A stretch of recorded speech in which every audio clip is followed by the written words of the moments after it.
Hello everyone. A one-day intensive workshop on flooring is organized on 3rd of November at JDBC. This is a unique program as the sessions are being held by experts from the industry.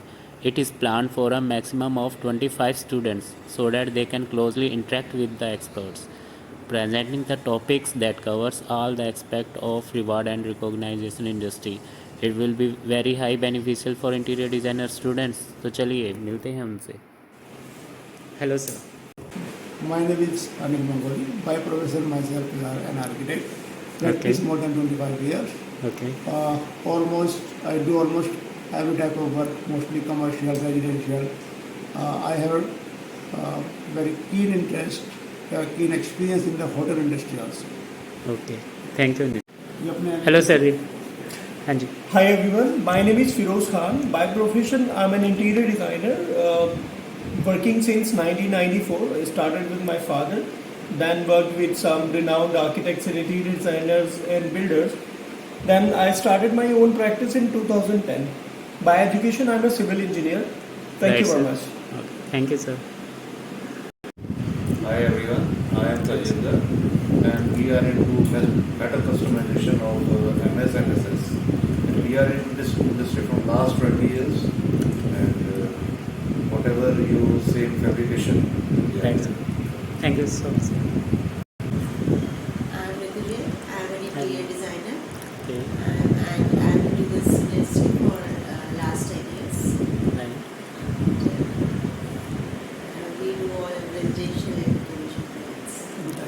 Thank you ma'am. But previously it was known as BE, Bachelor of Engineering, right? So I did my BE in 2004. Right?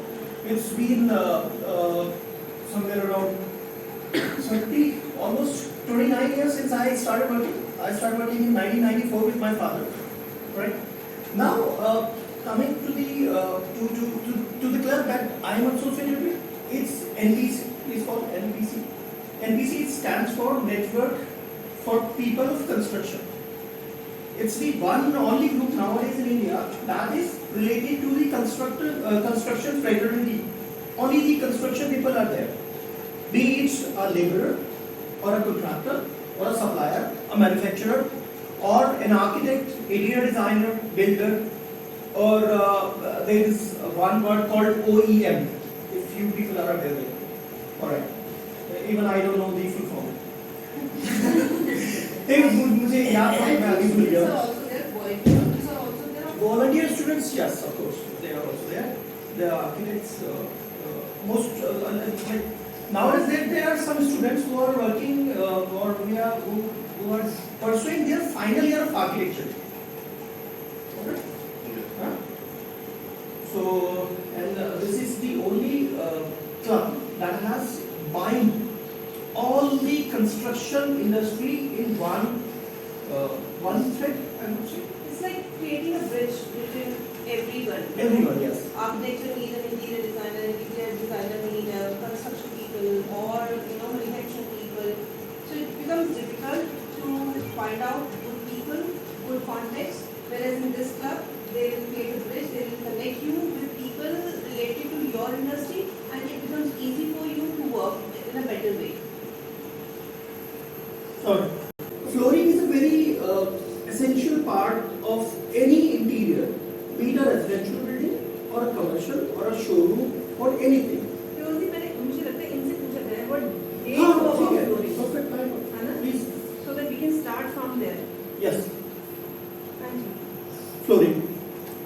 Train में डालते उसको अंदर लेके जाते हैं, चलाते हैं, उसको बंद करते हैं, फिर पानी डालते हैं. तो ये इसका ना पता नहीं होता जब ये फर्नेस के अंदर जाएगा तो किस शेप में बेंड हो जाएगा. अमूमन जो टाइल्स ये हमारी होती हैं थोड़ी बहुत बेंड आती है. हमेशा रिकमेंडेड है कि जब भी आप ये लगाओ इसके बीच में कोई ना कोई स्पेसर जरूर यूज कीजिएगा. ठीक है? 1 mm, 2 mm, 3 mm, not more than 5 mm. Alright? Not more than 5 mm. ठीक है? आगे. यहाँ समझ में आ रहा है यहाँ पर? इसको स्मूथ करने के लिए जब हम लोग कंस्ट्रक्शन करते हैं तो जो नीचे का फ्लोर होता है वो काफी ऊबड़ खाबड़ होता है, तो हम लोग एक ग्लास फ्लोरिंग जो करते हैं उससे फाइनल लेयर स्मूथ हो जाती है. Final Okay, there is something called PCC, stands for plaster cement concrete.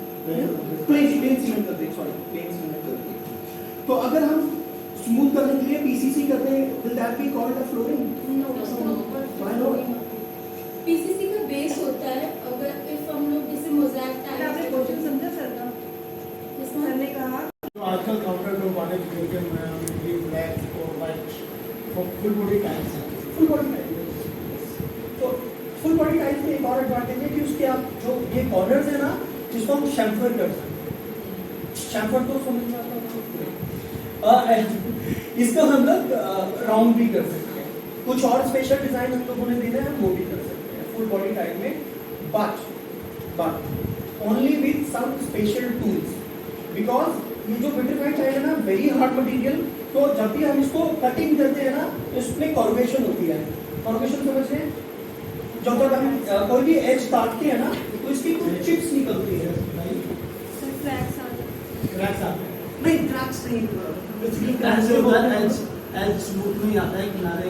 जब हम किसी भी चीज की कटिंग करते हैं ना, मान लीजिए ये हमारा एक साइड है यहाँ से, इसको हम यहाँ से अगर कटिंग करेंगे ना, तो जब कटिंग करेंगे ना, तो बिल्कुल ऐसे स्मूथ नहीं आएगी उसकी। जब आप देखोगे ना, तो उसको ऐसे ऐसे आएगी वो, बिकॉज जो ब्लेड हमारा चलता है ना, ये हार्ड मटेरियल है, तो वो उतना काटता नहीं है जितना साइड से उसको चिप करता है।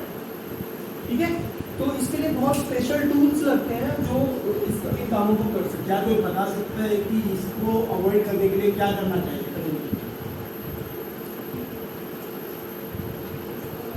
क्या ये रिकवर हो रहा है कटिंग?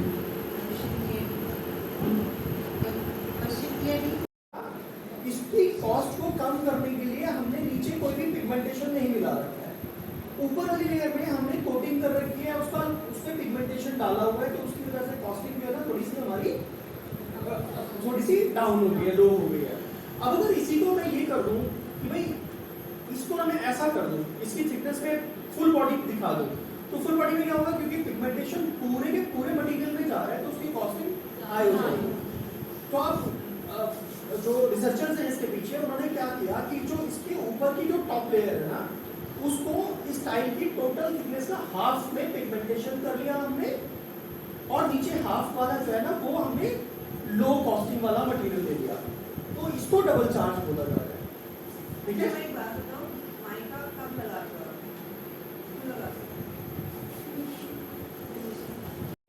ठीक है, आगे चले। बारे में सुना कभी?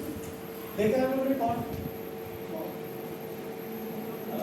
कॉर्ड ऐसी जगह पे यूज की जाती है जहां पर जैसे रेजिडेंस हो गया, फुटफॉल कम हो।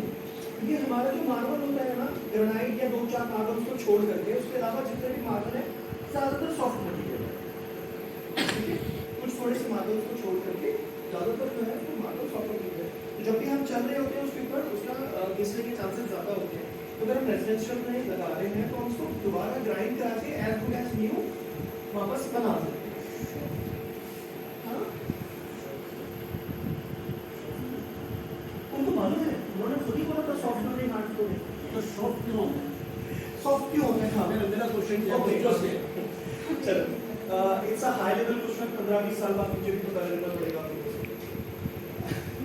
कोई बच्चा जानता है कि वो सॉफ्ट, उन्होंने कहा कि सॉफ्ट होता है, सॉफ्ट क्यों होता है? मुझे ये नहीं पता था कि मार्बल सॉफ्ट फ्लोरिंग में होता है। हाँ, limestone is a soft marble, soft material. जितना भी टोटल इटालियन मार्बल आजकल चल रहा है वो सारा सॉफ्ट सॉफ्ट मटेरियल वो क्यों होता है कि उसके अंदर पोर्स वो पोरस, इनकी पोरोसिटी ज्यादा होती है। जो सॉफ्ट मार्बल है उसकी पोरोसिटी ज्यादा है, उसकी डेंसिटी कम है। ठीक है, ग्रेनाइट है, इसकी डेंसिटी बहुत ज्यादा है। Indian granite has the maximum density और maximum strength in the plant. जो इंडियन मार्बल है उसकी सबकी डेंसिटी ज्यादा है, वो हार्ड मटेरियल के लिए यूज होता है। 2-4 चीजों को छोड़ के, जैसे मोरवाड हो गया, वो सॉफ्ट में हार्ड है, वो भी ठीक है। खैर, और इसका बेस्ट एडवांटेज जो होता है ना, वो ये होता है, अगर आप एक बार यहाँ पर देखिए, शायद यहाँ पे विजिबल नहीं है, अगर यहाँ पे दिख रहा है, इसमें ना हम फिगर बना सकते हैं। जो मार्बल होता है ना हमारा, पैटर्न्स बनते हैं। पैटर्न्स उसमें क्या होता है, जितने भी हमारे ब्लॉक्स निकलते हैं ना, जो माइंस से, क्वारीज से ब्लॉक्स निकलते हैं, उन ब्लॉक्स के ऊपर हर किसी में ना कुछ ग्रेन्स होते हैं, इसके अपने नेचुरल ग्रेन्स होते हैं। उन ग्रेन्स को एक ही ब्लॉक्स में से जब हम उसके पीसेस काटते हैं तो एक जब साथ में उनको रखते हैं तो उनको एक फिगर बनना शुरू चला जाता है। जैसे यहाँ पे भी दिख रहा है, आपको विजिबल है क्रॉस में या डायमंड शेप्स में। जैसे ये बन रहा है यहाँ पर, ये एक फिगर है। ये सब पे जितना भी पूरा फ्लोर बना हुआ होगा ना, इसे पूरे में ऐसे चल रहा होगा। तो वो मार्बल का जो बेस्ट एडवांटेज है वो ये होता है बेसिकली। लेकिन आप आपसे किसी भी मार्बल को यूज करो, सब में इस तरह का फिगर बन जाता है, अमूमन बन जाता है। अनटिल अनलेस कि वो एक मार्बल हो जिसको ट्रेवेंटिनो बोलते हैं, इटालियन मार्बल आपने सुना है तो। एक मार्बल है ट्रेवेंटिनो या लाइमस्टोन जो हमारे इंडिया में होता है, उनमें जो ग्रेन्स होते हैं ना उनके वो सिर्फ स्ट्रेट है, उसमें कोई फिगर नहीं होता। तो आप उसको तो नहीं बना सकते, अदरवाइज तकरीबन सारे मार्बल्स में आप कोई ना कोई फिगर बना सकते हो। ठीक है जी। Best advantage of the marble over tiles, ठीक है, लेकिन इसकी मेंटेनेंस हाई है। ठीक है, इंस्टॉलेशन कॉस्ट हाई है, ग्राइंडिंग कॉस्ट हाई है। ठीक है, alright, next. Alright, this is the tile marble. अगर अभी भी शायद आप लोगों को शायद नहीं दिख रहा है, लेकिन यहाँ पे ना ये एक फिगर बनी हुई है इसके अंदर। तो ये नहीं कोई बात नहीं, दिख रहा है, कोई बात नहीं। तो ये टैलेंट मार्बल का एक एग्जांपल है कि उसमें भी अगर कोई भी हमारा मार्बल होगा तो हम उसमें भी कोई ना कोई फिगर हम बना सकते हैं। इसका स्पेशली सिर्फ इस मार्बल के लिए मैं बता रहा हूँ, एक दो और मार्बल भी हैं जो व्हाइट कलर की मार्बल होती है, उसके लिए रिकमेंडेड है कि आप हमेशा एक टाइल या स्टोन एडिसिव ही यूज कीजिएगा आगे जाकर के। कभी भी जब भी आपने फ्लोरिंग लगानी हो मार्बल की, खास तौर पे व्हाइट मार्बल आपने जब लगाना हो तो हमेशा टाइल एडिसिव यूज कीजिएगा। रीजन बीइंग, अगर हम ग्रे सीमेंट यूज करते हैं ना तो उसकी रिफ्लेक्शन नीचे से ऊपर दिखती है, तो इसकी व्हाइटनेस पे फर्क पड़ जाएगा। समझ रहे हैं बात को? ठीक है, जो हम सारे एक्सपर्ट्स के बारे में ये लेंगे। माइक्रोन्स की कोटिंग्स होती हैं एक्चुअली मैन्युफैक्चरिंग में है। हाँ, नेक्स्ट जब आपकी क्लास होगी तब जरूर देखिए। लैमिनेटेड, ठीक है, तो ऊपर में जो 0.5 mm का लेयर होता है वो हमारा लैमिनेटेड फ्लोरिंग में वुड का मटेरियल होता है। और वुड का भी बेसिकली क्या होता है, only the bark of the tree. When you shave a tree, देखा आपने जब कभी अगर कोई बड़ा बहुत पतली सी एक लेयर उतारते हैं, रंधा लगते हुए देखा है लकड़ी के ऊपर, उसमें से जो बरूदा निकलता है ना, उसकी जो थिकनेस है उसके बराबर की लेयर्स पूरी मशीन से निकाली जाती है, इतनी चौड़ी इतनी बड़ी। या जो वेस्टेज मटेरियल होता है उसको लैमिनेटेड फ्लोरिंग के लिए यूज करते हैं और इसकी